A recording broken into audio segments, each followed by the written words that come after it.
በዚሁ ወቅት የማዕከላዊ ኢትዮጵያ ክልል የማዕድንና ኢነርጂ ልማት ኤጀንሲ ዋና ዳይሬክተር እና የብልጽግና ፓርቲ ወልቂጤ ክላስተር የመሰረተ ልማት ተቋማት ቁጥር 2 ህብረት ሰብሳቢ አቶ መኮንን መኔዶ የብልጽግና ፓርቲ ገና ከጀመሩ የሀገሪቱን መሰረታዊ የሆነ ችግሮችን የለየና ለችግሮቹ ዘላቂ መፍትሄ ለመስጠት ከህዝቦች ሁለንተናዊ ጥቅም ጋር ያስተሳሰረና ከህዝቡ የተገኘ የህዝብ ፓርቲ ነው ብለዋል። ፓርቲያችን ብልጽግና ሀገራችን ኢትዮጵያ በከባድ የፖለቲካ የማህበራዊና ኢኮኖሚያዊ ጥያቄዎች ውስጥ በነበረችበት ወቅት በአዲስ እይታ አዲስ አቅጣጫ ይዞ የተከሰተና የተስፋን ፍንጣሪ የጫረ የህዝቦች ብሶትና የዘመናት ያልተመለሱ ጥያቄዎች የወለዱት ባለቤትነቱ የህዝብ የሆነ ፓርቲ ነው። ባለፉት የለውጥ ዓመታትና በበጀት ዓመቱ በክልሉ የቆየ የህዝብ ጥያቄ ነበሩ የተለያዩ የመሰረተ ልማት ስራዎች በብልጽግና ፓርቲ አማካኝነት ደረጃ በደረጃ ምላሽ በማግኘት ላይ እንደሚገኙና የተጀመሩ ፕሮጀክቶችን በማጠናቀቅ አዳዲስ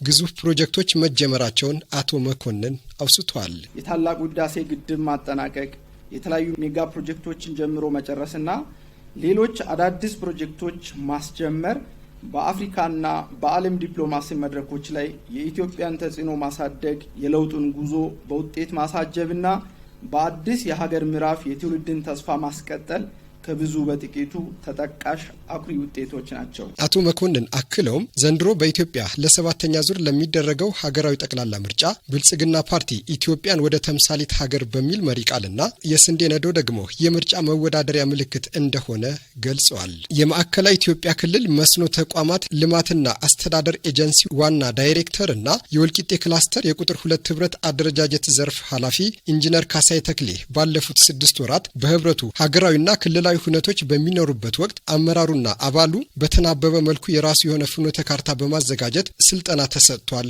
ብለዋል። ከላይ እስከ ታች ድረስ ከአባሉ ድረስ የተሰጠበትና አባሉ በተለያየ መልኩ አቅሙን የገነባበት ያ ብቻ ሳይሆን ህብረቷ ከተቋቋመች በኋላ የራሷ የሆነ ፍኖተ ካርታ በማዘጋጀት ለ8ቱም ቤተሰብ አመራሮች እንዲሁም ደግሞ ለህብረቱ አመራር በተዋረድ ደግሞ ለአባላቱ ስልጠና የተሰጠበት ሁኔታ ነበረ።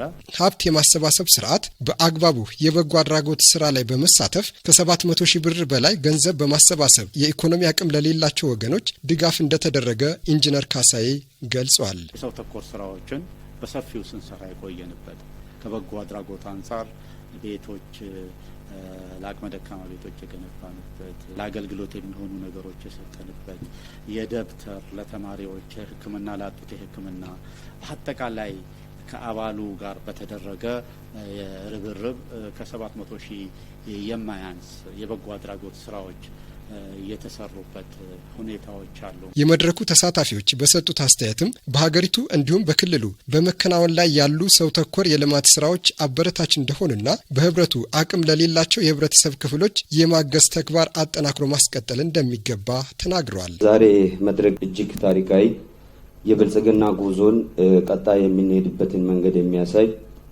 የቀረቡ ሪፖርቶችን በዛው መልክ አባሉንና አባላቱ ቤተሰቡ ምን እንደሚመስል ያሳየበትና ቀጣይ ደግሞ ሀገራዊ ምርጫ ትልቅ ተልዕኮ ያለን ቤተሰብ ነን ማለት ነው። የተሰሩ በርካታ ስራዎች ስላሉ አሁንም ደግሞ ቀጣይ ስናስቀጥል አጉልተን ማሳየት ስንችል ተከበረች ኢትዮጵያን ወደፊት እንድትወጣ ተምሳሌት ሀገር እንድትሆን እንሰራለን።